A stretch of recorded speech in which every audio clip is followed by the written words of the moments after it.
ఓం మహాగణాధిపతయే నమః. ఓం గురుభ్యో నమః. ఓం శ్రీమాత్రే నమః.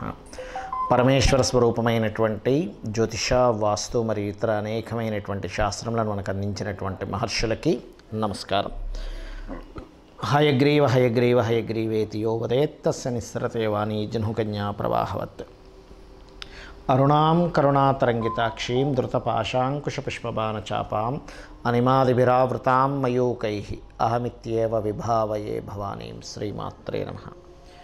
ప్రేక్షకులకి ఆ లలితాంబిక అమ్మవారి యొక్క అనుగ్రహము మరియు ఆ పితృదేవతల యొక్క అనుగ్రహం పరిపూర్ణంగా కలగాలని మనస్ఫూర్తిగా కోరుకుంటూ మనం ఈరోజు 2024 సంవత్సరంలో ప్రధానంగా శని యొక్క సంచారం వల్ల ద్వాదశ రాశుల వారు ఎటువంటి జాగ్రత్తలు తీసుకోవాలి, అదేవిధంగా రాహు ప్రధానంగా మనకి మీన రాశిలో సంచరిస్తున్నందుకు కూడా ఎటువంటి జాగ్రత్తలు తీసుకోవాలి, కేతు కన్యారాశిలో సంచరిస్తున్నందుకు ఏ జాగ్రత్తలు తీసుకోవాలి అనే ముఖ్యమైనటువంటి అంశాలు, ముఖ్యంగా శని, అదేవిధంగా ఈ 3 గ్రహాల ప్రభావం ఈ 2024 మీద ఎటువంటి ప్రభావం చూపించబోతుంది దేశవ్యాప్తంగా అనేటువంటి విషయాలు మనం తెలుసుకుందాం.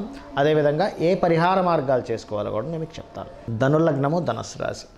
ధనస్సు వారికి కనుక చూసుకున్నట్లయితే రాశి నుంచి 3వ స్థానంలో శని యొక్క సంచారం. 3 శని అనేటువంటిది ప్రయత్నంలో మీకు సక్సెస్ని ఇస్తాడు శని. అంటే మీరు ఏదైతే ప్రయత్నం చేస్తుంటారో ప్రయత్న భావంలో ఉన్నాడు కాబట్టి మంచి సక్సెస్ రేట్ ఇస్తాడు ఇక్కడ, అందులో ఎటువంటి సందేహం లేదు.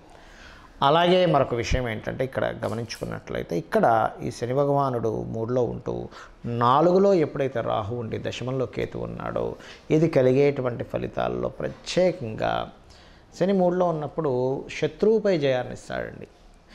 సక్సెస్ ఎలా ఇస్తాడంటే పోరాడడం ద్వారా సక్సెస్ని ఇస్తాడు 3లో ఉన్నప్పుడు. మరి 4లో శని ఉన్న నక్షత్రాధిపతి 4లో ఉన్నాడు కదండి. శని నుంచి అష్టమంలో కేతు ఉంటూ లగ్నం నుంచి అంటే రాశి నుంచి దశమంలో కేతు ఉన్నాడు కదండి.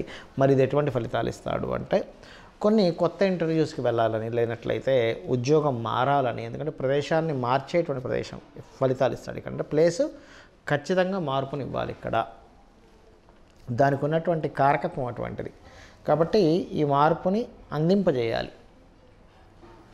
సో ఈ కుమ్మంలో శని సంచారం అనేటువంటిది ఈ ఫలితాలు ఇస్తుంది. మరి ఇప్పుడు మారడం కరెక్ట్ కాదా అని చాలామంది అడుగుతుంటారు. కాలము ఎలా ఉందో దానికి తగ్గట్టుగా మనం మారితేనే కరెక్ట్ అండి, గుర్తుపెట్టుకోండి. అంటే అలాగ బాగా చలేసింది, బాగా చలి ఉందండి, ఇప్పుడు నేను స్వెటర్ వేసుకోవడం కరెక్టా కాదంటే స్వెటర్ వేసుకోవడమే కరెక్ట్.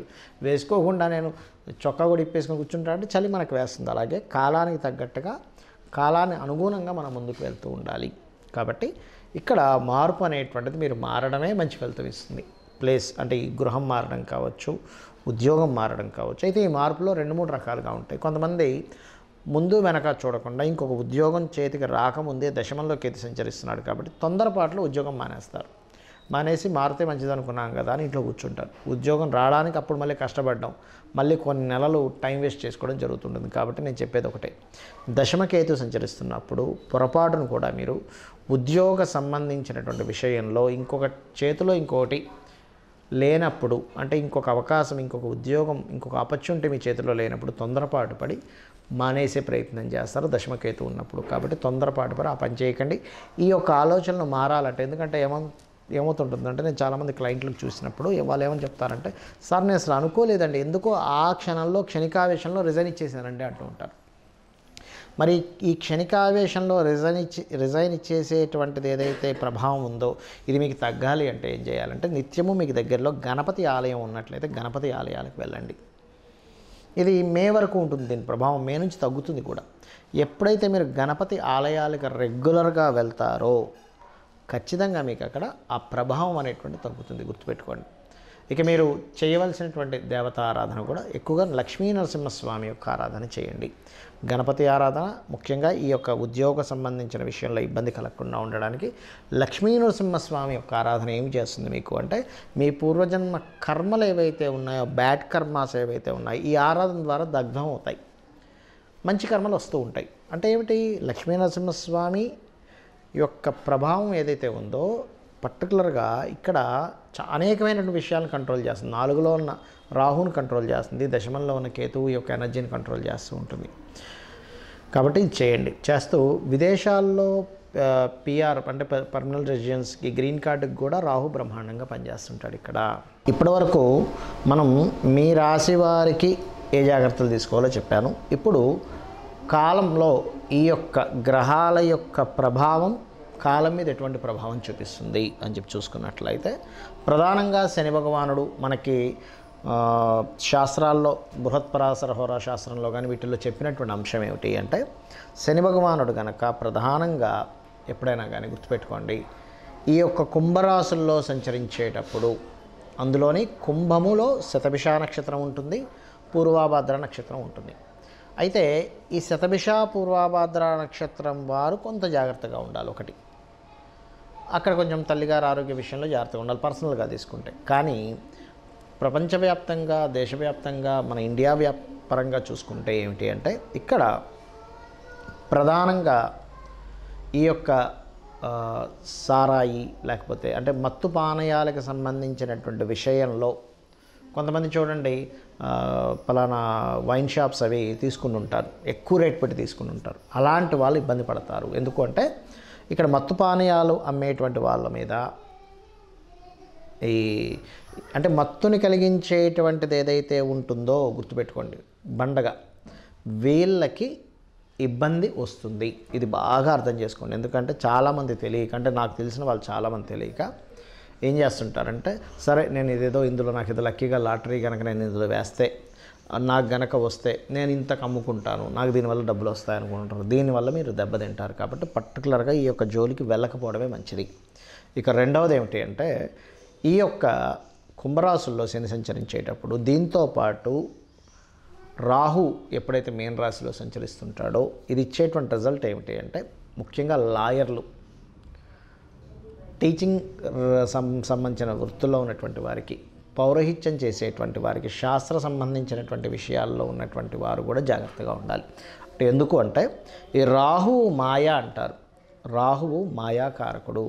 మనకి మీరు కనుక గమనించినట్లయితే కాలాన్ని నియంత్రించేవాడు రాహు. రాహుకి మేఘము అనేటువంటి పేరుతో కూడా చెప్తారు. అంటే మేఘము మబ్బుల్ని రాహుగా చెప్తూ ఉంటారు.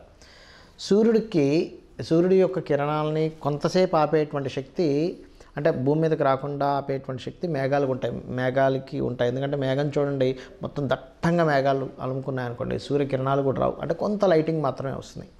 అందుకే మనకి రామాయణ మహాభారతాల్లో కూడా మేఘనాథుడు, రావణాసురుడు యొక్క తమ్ముడు మేఘనాథుడు ఒకరోజు విజృంభిస్తుంటే అంతటి బలపరాక్రములైనటువంటి దైవస్వరూపం, రుద్రస్వరూపుడైనటువంటి ఆంజనేయ స్వామి కూడా ఈరోజు మనది కాదు, ఈరోజు మనం ఇక్కడి నుంచి వెళ్ళిపోదాం అని చెప్పని అతను అక్కడి నుంచి వైదొలగడం జరుగుతుంది.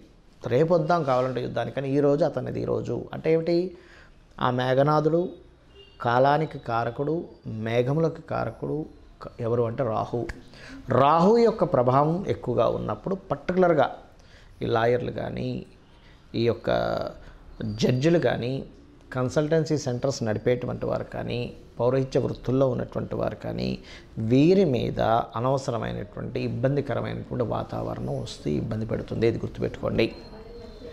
పర్టికులర్గా కుంభంలో శని సంచరించేటప్పుడు, మీనంలో రాహు సంచరించేటప్పుడు, అంటే ఈ క్రాస్ అవ్వాలంటే దాదాపుగా దీని యొక్క ప్రభావం ఆల్మోస్ట్ ఒక 4 years వరకు ఉంటుంది. ఎందుకంటే రాహు మీనంలోకి వస్తే, కుంభంలోకి వస్తే ఒక 1.5 year తర్వాత ఈ శని మళ్ళీ మీనంలోకి వెళ్తాడు. సో ఇది క్రాస్ అవుతూ ఉంటుంది. ఇదొకటి. అదేవిధంగా మనకి కేతువు కన్యారాశిలో సంచరిస్తున్నాడు. కన్యారాశి కేతువు ఏం చెప్తుంది, బృహత్పరాశర హోరాశాస్త్రం ఏం చెప్తుంది అంటే, కన్యారాశిలో కేతు సంచారము రాజులకి ఇబ్బంది అని చెప్తుంది. అంటే ఏంటి, ఇప్పుడు ఆల్రెడీ పరిపాలిస్తున్నటువంటి రాజులు ఎవరైతే ఉంటారో వాళ్ళకి ఇబ్బంది. అంటే ఎటువంటి ఇబ్బందులు అండి, వాళ్ళ యొక్క ఏదైతే పరిపాలిస్తున్న వాళ్ళ యొక్క రాజ్యం కోల్పోవడం. ఎందుకంటే ఒక రాజుకి శాస్త్రాల్లో చెప్పింది అయితే ఇంకా అసలు మృత్యు సంబంధమైనటువంటి విషయాలు జరుగుతాయని కూడా చెప్పింది శాస్త్రం. అయితే ఇక్కడ నేనేం చెప్తానంటే, ఎప్పుడు మృత్యువే రావాలని రూల్ లేదు, గుర్తుపెట్టుకోండి. ఒక రాజుకి తన రాజ్యం కోల్పోవడమే మృత్యువుతో సమానం. ఒక ఉదాహరణకి ఒక సైనికుడు ఉన్నాడు, లేకపోతే ఒక యుద్ధం చేసేవాడు ఉన్నాడు. యుద్ధం చేసే వ్యక్తికి యుద్ధంలో మరణించడం కంటే యుద్ధంలో ఓడిపోవడమే మరణంతో సమానం. అలా ఏంటంటే శాస్త్రాల్లో చెప్పినటువంటిది అయితే మృత్యుతుల్యమైనటువంటిది మృత్యు సంభవము అని చెప్తూ ఉంటారు. ఎందుకు, కేతు కన్యారాశిలో సంచరించేటప్పుడు. కాబట్టి రాజులు అంటే ఇప్పుడున్నటువంటి కాల ప్రమాణంగా తీసుకుంటే సీఎంలు కావచ్చు, పిఎంలు కావచ్చు, లేనట్లయితే దేశవ్యాప్తంగా ప్రెసిడెంట్లు కావచ్చు, ఈ భారతదేశం అనే కాదు, ప్రెసిడెంట్లు కావచ్చు, అందులో పర్టికులర్గా కాశ్మీర నగరానికి సంబంధించినటువంటి విధిగా చెప్తూ ఉంటారు కేతు కన్యా రాశిలో సంచరించినప్పుడు. సో కాశ్మీర నగరానికి సంబంధించినటువంటి పరిపాలించేటువంటి వారు కావచ్చు. ఇటువంటి వారి రాజులకి ఇబ్బంది ఇస్తుంది ఇక్కడ. మరి కేతు సంచారం కన్యారాశిలో మరి సామాన్య ప్రజలు ఏ విషయాల్లో జాగ్రత్తగా ఉండాలి అంటే ఇక్కడ ల్యాండర్ మీద చూపిస్తూ ఉంటుంది. ఎందుకంటే కన్యారాశి అనేటువంటి ల్యాండ్ సంబంధించిన రాశి. కన్య కానీ, వృషభం కానీ, అదేవిధంగా మకరము, ఈ మూడు కూడా ల్యాండ్స్ రిలేటెడ్ సంబంధించిన రాశిగా చెప్తూ ఉంటారు. కాబట్టి ఏమిటి, ఒక 1 year 4 months వరకు, ఇంకొక 1 year 4 months చేంజ్ ఉంది ఆ కన్యారాశిలో కేతు సంచారం. ఆ సమయం వరకు కూడా మీరు చాలా జాగ్రత్తగా ఉండాలి ల్యాండ్ మీద ఇన్వెస్ట్మెంట్ చేసేటప్పుడు. జాగ్రత్త అంటే ఏమిటి, ఒకటి ఏదైనా లిటిగేషన్ ల్యాండ్ తీసుకుంటారు తెలియక ఈ కన్యారాశిలో కేతు సంచారం జరిగేటప్పుడు. అంటే తెలియక ఇన్ని రోజులు కష్టపడి జాగ్రత్తగా పెట్టిన డబ్బులు కాస్త లిటిగేషన్ ల్యాండ్లో పెట్టి అక్కడ ఇరుక్కుపోవడం, లేదా అవతల వాళ్ళు ఏదో చెప్తారు ఏంటంటే అసలు మొన్నటి వరకు విపరీతంగా పెరిగింది, మీరు పెట్టేసేయండి ఏముంటే ఒక సంవత్సరం మళ్ళీ డబల్ అయిపోద్ది అంటే మనం తెలియకుండా ఏం చేస్తామంటే అప్పు తీసుకొచ్చి పెడతాం. డబ్బులు తీసుకొచ్చి ఏముంది, ఒక సంవత్సరంలో డబుల్ అవుతుంది కదా, అప్పు మళ్ళీ తీర్చేస్తాను, మిగిలిన డబ్బులు నాకు మిగులుతాయని. ప్రతి మనిషికి తన ధనాన్ని ఎలా పెంచుకోవాలి, తన జీవితాన్ని ఎలా అభివృద్ధి చేసుకోవాలి, తన కుటుంబాన్ని ఎలా అభివృద్ధి చేసుకోవాలి, 4 డబ్బులు ఎక్కువ వస్తే తన కుటుంబానికి ఎలా ఉపయోగపడుతుంది అనేటువంటి భావనలోనే ఉంటారు. అది తప్పు కాదు. కాకపోతే ఏంటంటే కేతు ఈ సంచారం జరిగేటప్పుడు షార్ట్ టర్మ్గా ధనం పెరుగుతుంది, షార్ట్ టర్మ్గా భూముల మీద పెరుగుతాయి అనేటువంటి కాన్సెప్ట్ పక్కకి తీసేయండి. ఒక సంవత్సరంన్నర పాటు, సంవత్సరంన్నర తర్వాతే మీరు ఆ యొక్క వీటిల్లోకి వెళ్ళండి అనేటువంటిది చాలా క్లియర్గా ఈ కేతు సంచారం అనేటువంటి చెప్తుంది. మరి ఈ రాహు మాయ నుంచి బయటపడాలన్నా, ఈ శని యొక్క సంచారం కొమ్మల్లో సంచరిస్తున్నప్పుడు ఈ వీటి నుంచి బయటపడాలన్నా, కేతువు యొక్క ప్రభావం నుంచి బయటపడాలన్నా ఒకటే గుర్తుపెట్టుకోండి, ఒకటి చండీ పారాయణం. కలియుగంలో కలౌ చండీ వినాయక అంటారు. అంటే గణపతి యొక్క ఆరాధన, చండీ యొక్క ఆరాధన అద్భుతమైన ఫలితాలు ఇస్తుంది. ముఖ్యంగా కుంభరాశిలో శని సంచారం చండీ పారాయణం చేయడం ద్వారా, మీనరాశిలో రాహు యొక్క సంచారం వల్ల పితృదేవతలకు చేయడము మరియు దుర్గా ఆరాధన ద్వారా, అదేవిధంగా కన్యారాశిలో ఉన్నటువంటి కేతువు యొక్క సంచారం వల్ల నేను మీకు ల్యాండ్ సంబంధించి చెప్పాను. ఇప్పుడు కొంతమందికి అదే వృత్తిగా ఉంటుంది. అంటే అలాగా వ్యవసాయం చేసే రైతులకి ల్యాండ్ మీదే పని ఉంటుంది, రియల్ ఎస్టేట్ వాళ్ళకి ల్యాండ్తోనే పని ఉంటుంది. రియల్ ఎస్టేట్ కంపెనీయే డైరెక్ట్ అక్కర్లేదు, చిన్న చిన్న వాళ్ళు ఉంటారు మీడియేటింగ్ చేసేటువంటి వాళ్ళు నెలకు 1-2 ప్లాట్లు అమ్ముకొని వాళ్ళ జీవితాన్ని సాగించుకుంటూ ఉంటారు. అటువంటి వారు ప్రత్యేకంగా మీ యొక్క వృత్తుల్లో అద్భుతంగా సాగాలి అంటే గణపతిని ఆరాధించండి. అప్పుడు దానివల్ల ఏమవుతుందంటే మీరు మీ యొక్క జీవితంలో ఎక్కడో స్ట్రక్ అవ్వకుండా చక్కగా మీరు ముందుకు వెళ్ళగలుగుతారు. శ్రీమాత్రే నమః.